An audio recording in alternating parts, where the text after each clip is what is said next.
ഇറാനിലെ ഒരു രാജാവ്, അതായത് പണ്ടത്തെ പേർഷ്യയിലെ ഒരു രാജാവ്, ഇസ്രായേൽ മക്കളെ അവരുടെ അടിമത്വത്തിൽ നിന്നും അവരുടെ പ്രവാസത്തിൽ നിന്നും മോചിപ്പിച്ച് അവർക്ക് ഒരു വലിയ സ്വാതന്ത്ര്യത്തിലേക്ക് നയിച്ച ഒരു കഥ ഏകദേശം 2500 വർഷങ്ങൾക്ക് മുമ്പ് നടന്നിട്ടുണ്ട്.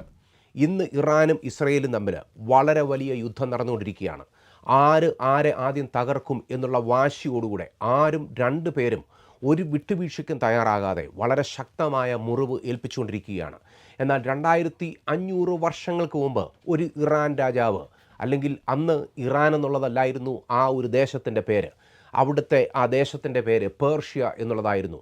പേർഷ്യ എന്ന് പറഞ്ഞാൽ ഒരു രാജ്യം മാത്രമല്ലായിരുന്നു, അതൊരു സാമ്രാജ്യമായിരുന്നു. അവിടെ ഉണ്ടായിരുന്ന രാജാക്കന്മാർ വളരെയധികം പ്രബലർ ആയിരുന്നു. ആ സാമ്രാജ്യം എന്ന് പറയുന്നത് തന്നെ ലോകത്തെ മുഴുവനും വാഴത്തക്ക രീതിയിലുള്ള വളരെ ശക്തിയുള്ള ഒരു സാമ്രാജ്യമായിരുന്നു. ആ സാമ്രാജ്യത്തിൽ ഞെരിഞ്ഞമർന്നുകൊണ്ടിരുന്ന യഹൂദന്മാരെ അവരുടെ സ്വദേശത്തേക്ക് മടങ്ങിപ്പോയി അവർക്ക് ആവശ്യമായ ആലയവും അവരുടെ പട്ടണവും പണിയുന്നതിന് വേണ്ടി പെർമിഷൻ നൽകി, സാങ്ഷൻ നൽകി, ഒരു റോയൽ ഓർഡർ നൽകി അവരുടെ സ്വദേശത്തേക്ക് നയിച്ച രാജാക്കന്മാരായിരുന്നു പേർഷ്യൻ രാജാക്കന്മാരുടെ ആ ഒരു കാലഘട്ടം എന്ന് പറയുന്നത്. എന്നാൽ കാലം മാറി. ഏകദേശം 2500 വർഷങ്ങൾക്ക് അപ്പുറം നമ്മൾ വന്നു നിൽക്കുന്ന സമയത്ത് രണ്ട് രാജ്യങ്ങളും വ്യത്യസ്തമായ നിലപാടുകളിലായി. ഇസ്രയേലിൽ താമസിക്കുന്നത് ഇപ്പോഴും യഹൂദന്മാർ തന്നെയാണ്. എന്നാൽ പേർഷ്യൻ സാമ്രാജ്യത്തിൽ താമസിക്കുന്നവരെന്ന് പറയുന്നത് വിവിധമായിട്ടുള്ള വ്യത്യാസങ്ങളിലൂടെ കടന്നുപോയ പുതിയ മോഡേൺ സ്റ്റേറ്റ് ഓഫ് ഇറാൻ എന്ന് പറയുന്ന ആ ഒരു രാജ്യമാണ്. അവിടെ താമസിക്കുന്ന ജനവിഭാഗങ്ങൾ എന്ന് പറയുന്നത് മുസ്ലിങ്ങളാണ്. അവിടെയുള്ളവരുടെ മതമെന്ന് പറയുന്നത് പ്രധാനമായും ഇസ്ലാം മതമാണ്. വ്യത്യാസങ്ങൾ ഇറാനിൽ സംഭവിച്ചിട്ടുണ്ട്, പണ്ടത്തെ പേർഷ്യയിൽ സംഭവിച്ചിട്ടുണ്ട്. എന്നാൽ ഒരു 2500 വർഷങ്ങളിലേക്ക് പുറകിലോട്ട് പോവുകയാണെങ്കിൽ ഇവർ രണ്ടുപേരും ഒരുമിച്ച് ചേർന്ന് നിന്നുകൊണ്ട് യഹൂദന്മാരുടെ സ്വപ്ന സാക്ഷാത്കാരമായിരുന്ന മനോഹരമായിട്ടുള്ളൊരു ആലയം പണിയുന്നതിനു വേണ്ടി പുറകിൽ നിന്ന മനോഹരമായിട്ടുള്ള ഒരു കഥയാണ് ചരിത്രത്തിന് പറയുവാനുള്ളത്. ഈ കഥയുടെ തുടക്കം എന്ന് പറയുന്നത് BC 605 അന്ന് യഹൂദന്മാരെ പിടിച്ചുകൊണ്ടു പോകുവാൻ പ്രവാസത്തിലേക്ക് ബാബിലോണിലേക്ക് പിടിച്ചുകൊണ്ടു പോകുന്നതിന് വേണ്ടി ബാബേൽ സാമ്രാജ്യം തയ്യാറായി. നെബൂഖദ്നേസറിൻ്റെ നേതൃത്വത്തിലുള്ള ബാബേൽ സാമ്രാജ്യം യഹൂദന്മാരുടെ നേരെ കരങ്ങൾ നീട്ടി. ബാബേൽ സാമ്രാജ്യം എന്ന് പറയുന്ന സമയത്ത്, ബാബിലോൺ സാമ്രാജ്യം എന്ന് പറയുന്ന സമയത്ത് ആ സാമ്രാജ്യം ഇപ്പോഴത്തെ മോഡേൺ ഇറാഖാണ്. മറ്റൊരു രീതിയിൽ പറഞ്ഞാൽ ഇറാഖ് യഹൂദന്മാരെ പിടിച്ചുകൊണ്ട് പോകുന്ന ഒരു ചിത്രമായിരുന്നു BC 607 വർഷത്തിൽ നടന്ന കാര്യം എന്ന് പറയുന്നത്. ഏകദേശം 3 ഘട്ടങ്ങളിലായി യഹൂദന്മാരെ നെബൂഖദ്നേസർ രാജാവ്, ബാബിലോൺ സാമ്രാജ്യം, അല്ലെങ്കിൽ ഇന്നത്തെ ഇറാഖിൽ വസിച്ചിരുന്ന പണ്ടത്തെ ബാബിലോണിയർ വന്ന് 3 ഘട്ടങ്ങളിലായി പിടിച്ചുകൊണ്ട് പോയതായി നമ്മൾ ചരിത്രത്തിൽ നിന്ന് വായിക്കുന്ന വസ്തുതയാണ്. അങ്ങനെ BC 605 മുതൽ BC 538 വരെയുള്ള ആ ഒരു 70 വർഷത്തെ കാലഘട്ടങ്ങളിൽ ബാബിലോൺ സാമ്രാജ്യത്തിൻ്റെ കീഴിൽ യഹൂദന്മാർ ഞെരിഞ്ഞമർന്ന ഒരു കാലഘട്ടമായിരുന്നു അത്. ബാബിലോണിയർ BC 607 മുതൽ യഹൂദന്മാരെ പിടിച്ചുകൊണ്ടു പോകുന്നതിന് വേണ്ടിയുള്ള അവരുടെ ആ ഒരു പ്രവൃത്തി ആരംഭിച്ച ആ സമയം മുതൽ യഹൂദന്മാർ കടന്നുപോയ നഷ്ടം എന്ന് പറയുന്നത് അവർ ചരിത്രത്തിൽ വെച്ചും അവർ അനുഭവിച്ച ഏറ്റവും വലിയ പീഡനങ്ങളിലൂടെയായിരുന്നു. അന്നത്തെ ആ ബാബിലോൺ സാമ്രാജ്യം ഇന്നത്തെ ഇറാഖ് വന്ന് അവരെ പിടിച്ചുകൊണ്ട് പോയപ്പോൾ അവരുടെ ഏറ്റവും പ്രധാനപ്പെട്ട അവരുടെ പട്ടണങ്ങൾ മുഴുവനും, യെരുശലേമും ഉൾപ്പെടെയുള്ള എല്ലാ പട്ടണങ്ങളും അവർ ബാബിലോണിയർ ചുട്ടുകളഞ്ഞു. അതുമാത്രമല്ല, അവരുടെ ഏറ്റവും വലിയ പ്രൈഡായിരുന്ന, അഭിമാനമായിരുന്ന അവരുടെ ആലയം, ശലോമോൻ്റെ ദേവാലയം അവർ നശിപ്പിച്ചു കളഞ്ഞു.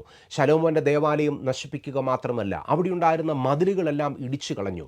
അവിടെയുണ്ടായിരുന്ന മനോഹരമായിട്ടുള്ള എല്ലാ ഭവനങ്ങളും ഇടിച്ചു നിരത്തി. അവിടെയുണ്ടായിരുന്ന അനേക ജനവിഭാഗങ്ങളെ കൊന്നുകളഞ്ഞു. അതിനേക്കാളെല്ലാം ഉപരിയായി യഹൂദന്മാരെ സംബന്ധിച്ചിടത്തോളം അവർ ദൈവത്തെ ആരാധിക്കുന്നതിന് വേണ്ടി അവർ മാറ്റിവെച്ചിരുന്ന വിലപിടിച്ച അനേക പാത്രങ്ങൾ നെബൂഖദ്നേസർ രാജാവിൻ്റെ നേതൃത്വത്തിലുള്ള ബാബിലോൺ പടവന്ന് അത് അവരുടെ ബാബിലോണിലേക്ക്, ഇറാഖിലേക്ക് കൊണ്ടുപോകുന്ന കാഴ്ചയാണ് BC 607 മുതലുള്ള വർഷങ്ങളിൽ യെരുശലേം ദർശിച്ചത്.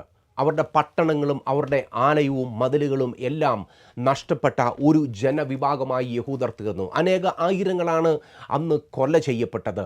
അവരുടെ ദേശീയതയും അവരുടെ ആത്മീയതയും അവരുടെ രാഷ്ട്രീയമായിട്ടുള്ള എല്ലാ സ്ട്രക്ചറുകളും ബാബിലോണിയർ വന്ന് തകർത്ത് കളഞ്ഞ ഒരു ദയനീയമായ കാഴ്ച. ഇങ്ങനെയാണ് നമ്മൾ ചരിത്രത്തിൽ നിന്ന് വായിക്കുന്നത്.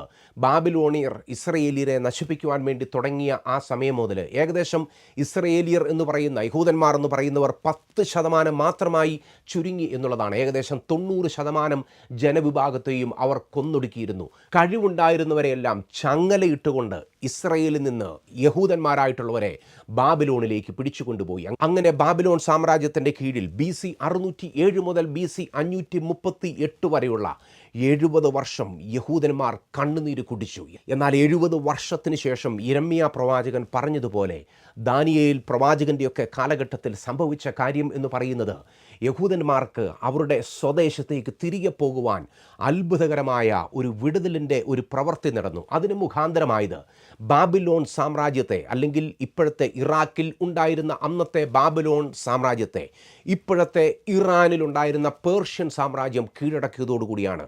ബാബിലോൺ സാമ്രാജ്യം തകർന്ന് തരിപ്പണമാകുന്നു. പേർഷ്യൻ സാമ്രാജ്യം, അല്ലെങ്കിൽ ഇപ്പോഴത്തെ ഇറാനിലെ പേർഷ്യൻ സാമ്രാജ്യം ശക്തിപ്പെടുന്നു.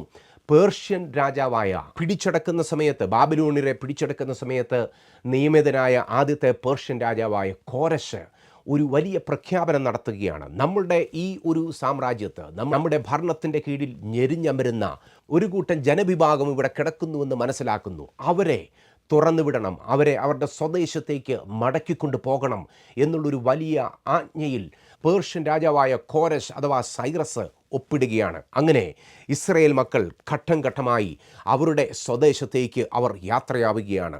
BC 538 70ാമത്തെ വർഷം ജൂബിലി ഇയറായി പ്രഖ്യാപിക്കുകയാണ്. അതെ, യഹൂദന്മാർക്ക് നിങ്ങളുടെ സ്വന്തം ദേശത്തേക്ക് പോയി അവിടെ വസിക്കുവാനും ആരാധിക്കുവാനും മതിൽ പണിയുവാനും വീട് പണിയുവാനും ഞാൻ നിങ്ങൾക്ക് ആജ്ഞ പുറപ്പെടുവിക്കുകയാണ്. നിങ്ങൾക്ക് അവിടെ മടങ്ങിപ്പോയി എന്ത് ചെയ്യുന്നതിന് വേണ്ടിയുള്ള സകല ഫണ്ടിങ് നൽകുകയാണെന്ന് പേർഷ്യൻ രാജാവ് പ്രഖ്യാപിക്കുകയാണ്. പേർഷ്യൻ സാമ്രാജ്യത്തിലെ പ്രബലരായ രാജാക്കന്മാരായിരുന്നു ദാര്യാവേശും കോരശും അഹശ്വരോഷും ഒക്കെ.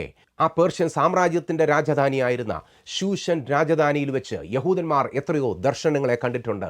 അങ്ങനെ പേർഷ്യൻ രാജാവായ കോരശിനെ ദൈവം കരങ്ങളിലെടുത്തു. പേർഷ്യൻ രാജാവായ കോരശിൻ്റെ BC 538 വർഷത്തിലെ പ്രഖ്യാപനത്തിൻ്റെ ഫലമായി യഹൂദന്മാർ അവരുടെ സ്വദേശത്തേക്ക് പോയി ആലയം പണിയുന്നതിന് വേണ്ടിയുള്ള ക്രമീകരണങ്ങൾ നടത്തുന്ന കഥയാണ് യഹൂദന്മാർക്ക് പറയുവാനുള്ളത്. എന്നാൽ പിന്നീട് നമ്മൾ മനസ്സിലാക്കുന്നത് ശമരിയക്കാരും ഇപ്പോഴത്തെ അറബ് രാജ്യങ്ങളിൽ താമസിക്കുന്ന ചിലരും വന്ന് പേർഷ്യൻ രാജാവായ കോരശിൻ്റെ മനസ്സിനെ തിരിച്ചു കളയുകയും യഹൂദന്മാർക്കെതിരെയുള്ള ഒരു ഫേക്ക് ന്യൂസ് ആ കോരശിൻ്റെ മുൻപിൽ അവതരിപ്പിക്കുകയും ചെയ്തു. അതിൻ്റെ കാരണമായി ദേവാലയത്തിൻ്റെ പണി ഒരല്പം അവിടെ താമസിക്കുന്നതായും നമ്മൾ മനസ്സിലാക്കുന്ന കാര്യമാണ്. ബൈബിളിലെ എസ്തറിൻ്റെ പുസ്തകം എന്ന് പറയുന്നത് മുഴുവനും തന്നെ പേർഷ്യൻ സാമ്രാജ്യത്തിൻ്റെ രാജധാനിയിലെ അകത്തളങ്ങളിൽ നടക്കുന്ന ഒരു ചരിത്രത്തിൻ്റെ പുസ്തകമാണ്. ആ രാജധാനിയിൽ നടക്കുന്ന സംഭവങ്ങളുടെ അടിസ്ഥാനത്തിൽ യഹൂദ പെൺകുട്ടിയായ എസ്തർ ആ രാജധാനിയിൽ രാജ്ഞിയായി തീരുന്ന അതിമഹനീയമായിട്ടുള്ള ഒരു ചരിത്രമാണ് നമ്മളിവിടെ കാണുന്നത്. ആ കാലത്ത് നമ്മൾ ഇങ്ങനെയാണ് വായിക്കുന്നത്: യഹൂദന്മാരെ മുഴുവനും നശിപ്പിക്കുന്നതിന് വേണ്ടി, കൊന്നൊടുക്കുന്നതിന് വേണ്ടി ഹാമാൻ എന്ന് പറയുന്ന ഒരു വ്യക്തി എഴുന്നേൽക്കുകയാണ്. എന്നാൽ യഹൂദനായ മൊർദെഖായിയുടെയും എസ്തറിൻ്റെ നേതൃത്വത്തിൽ വളരെ ബുദ്ധിപൂർവമായിട്ടുള്ള ഒരു പ്ലോട്ട് അവിടെ അരങ്ങേറുകയും ഹാമാൻ എന്ന് പറയുന്ന ആ ക്രൂരനായ ചിന്താഗതിയുള്ള യഹൂദന്മാരെ തകർക്കണം, നശിപ്പിക്കണമെന്ന് പറഞ്ഞ ഹാമാനെ കഴുമരത്തിൽ പേർഷ്യൻ സാമ്രാജ്യം കയറ്റുന്ന അല്ലെങ്കിൽ തൂക്കുന്ന ഒരു കഥയാണ് പേർഷ്യൻ സാമ്രാജ്യത്തിൽ നിന്നും എസ്തേറിൻ്റെ പുസ്തകത്തിൽ നിന്നും നമ്മൾ മനസ്സിലാക്കുന്നത്. പൂരീം എന്നുള്ളൊരു പെരുന്നാൾ യഹൂദന്മാർ ഇപ്പോഴും കൊണ്ടാടുന്ന, പേർഷ്യൻ സാമ്രാജ്യത്തിൽ ദൈവം അവർക്ക് വേണ്ടി ചെയ്ത അത്ഭുതത്തിൻ്റെ പെരുന്നാൾ ഇപ്പോഴും യഹൂദന്മാരുടെ ഒരു പ്രധാനപ്പെട്ട പെരുന്നാൾ തന്നെയാണ് പൂരീം പെരുന്നാൾ. അങ്ങനെ BC 607 ആണ്ടിൽ നെബൂഖദ്നേസറിൻ്റെ നേതൃത്വത്തിൽ ബാബിലോൺ സാമ്രാജ്യം വന്ന് യഹൂദന്മാരെ പിടിച്ചുകൊണ്ടു പോകുന്ന പ്രവൃത്തി തുടങ്ങി. BC 587 യഹൂദന്മാരുടെ ആലയം തകർക്കപ്പെട്ടു. BC 538 യഹൂദന്മാർക്ക് സ്വദേശത്തേക്ക് പോകാമെന്ന് അന്നത്തെ പേർഷ്യൻ രാജാവായ കോരശ് കൽപ്പന പുറപ്പെടുവിക്കുന്നു. BC 536 ദേവാലയം പണിയുന്നതിനു വേണ്ടിയുള്ള പ്രവൃത്തികൾ ആരംഭിക്കുന്ന ഒരു കാഴ്ചയാണ് നമ്മൾ കാണുന്നത്. യഹൂദന്മാരുടെ മനോഹരമായ ശലോമോൻ്റെ ദേവാലയം തകർക്കപ്പെട്ടത് BC 587 എങ്കിൽ BC 515-16 കാലഘട്ടങ്ങളായപ്പോഴേക്കും യഹൂദന്മാരുടെ മനോഹരമായിട്ടുള്ള ഒരു ആലയം അവിടെ ഉയരുകയാണ്. അതും സെരുബാബേൽ എന്ന് പറയുന്ന ഒരു ഗവർണറുടെ നേതൃത്വത്തിൽ ഏകദേശം 70 വർഷങ്ങൾക്ക് ശേഷം, അതായത് ആലയം തകർത്തതിൻ്റെയും ഏകദേശം 70ാമത്തെ വാർഷികത്തിൽ അത് പുതുക്കി പണിയുന്ന ഒരു കഥയാണ് യഹൂദന്മാർക്ക് പറയുവാനുള്ളത്. പിന്നീട് BC 18 ഹെരോദ് എന്ന് പറയുന്ന ഒരു രാജാവ് ആ ആലയം പുതുക്കി പണിയുന്നു. എന്നാൽ AD 70 റോമക്കാർ ആ ആലയം തകർത്തു. ഇതുവരെയും യഹൂദന്മാർക്ക് ഒരു ആലയം, ആ ആലയത്തിൻ്റെ ഭാഗത്ത് ഇതുവരെയും അവർക്ക് പണിയുവാൻ സാധ്യമായില്ല.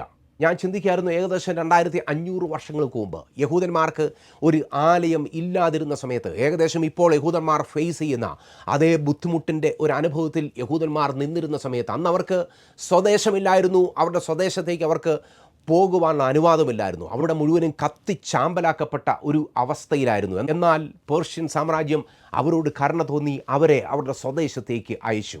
ഇന്ന് ആ പേർഷ്യൻ സാമ്രാജ്യത്തിൻ്റെ ഭാഗത്ത് താമസിക്കുന്ന, ആ ഭൂപ്രദേശത്ത് താമസിക്കുന്ന ഇറാനും ഇസ്രയേലും തമ്മിൽ ഘോര ശത്രുക്കളായി പരസ്പരം തകർക്കുന്നതിനു വേണ്ടി പ്രവർത്തിക്കുന്ന അതിദയനീയമായ കാഴ്ചയാണ് നമ്മൾ കണ്ടുകൊണ്ടിരിക്കുന്നത്.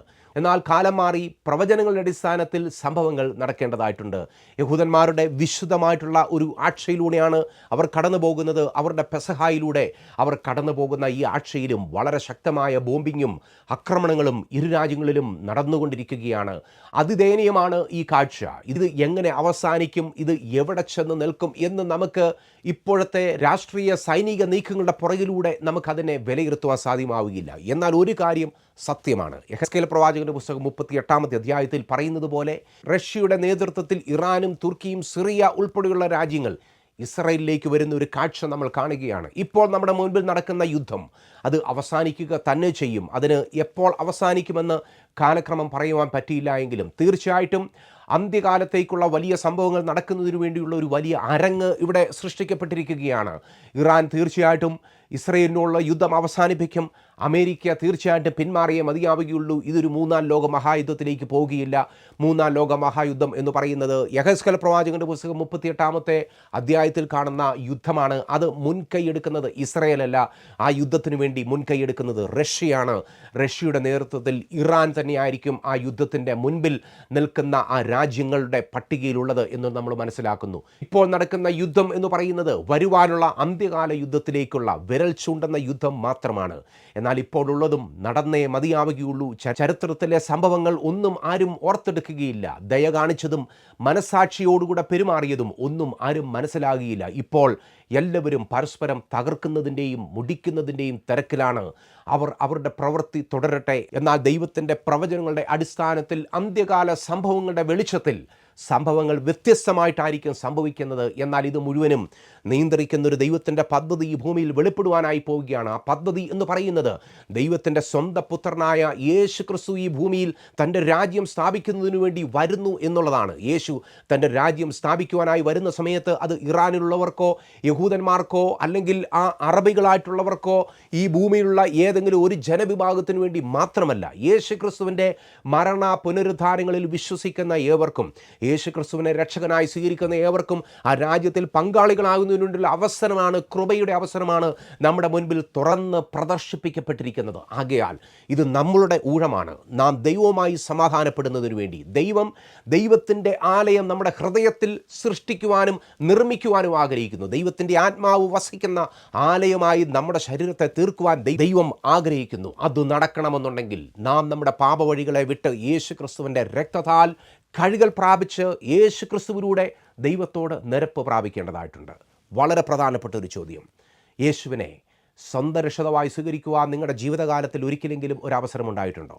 യേശുവിന് വേണ്ടി ജീവിക്കപ്പെടുന്ന, സമർപ്പിക്കപ്പെടുന്ന ഒരു ജീവിതം, യേശുവിൻ്റെ കർത്തൃത്വത്തിന് കീഴിൽ അമർന്നിരുന്ന കർത്താവിൻ്റെ നാമമഹത്വത്തിന് വേണ്ടി ജീവിക്കുന്ന ഒരു ജീവിതം ജീവിക്കുവാൻ നിങ്ങൾക്ക് ഇതുവരെയും അവസരം ലഭ്യമായിട്ടില്ലെന്നുണ്ടെങ്കിൽ യേശുവിനെ നിങ്ങളുടെ സ്വന്തം ഹൃദയത്തിലേക്ക് സ്വീകരിച്ചാലും നമ്മുടെ കർത്താവ് നമ്മളെ അനുഗ്രഹിക്കുമാറാകട്ടെ.